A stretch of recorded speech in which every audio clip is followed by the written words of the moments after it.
मनको शान्ति भन्दा ठुलो यो संसारमा अरू कुनै सम्पत्ति छैन।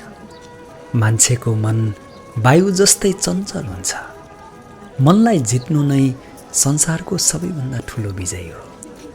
तनको सुन्दरताले मनलाई आकर्षित गर्छ, तर स्वभावको सुन्दरताले हृदयलाई आकर्षित गर्छ। त्यसैले मानिसको स्वभाव नै हो उसलाई जीवनभर साथ दिने। पछुतोले अतीतलाई बदल्न सक्दैन, चिन्ताले भविष्यलाई सम्हाल्न सक्दैन। वर्तमानको आनन्द नै जीवनको सच्चा सुख हो। यो संसारमा आज जे तिम्रो साथमा छ त्यो हिजो अरू कसैको साथमा थियो र भोलि अरू कसैको हुनेछ। कर्म नै तपाईको पहिचान हो, नत्र एकै नामका मानिस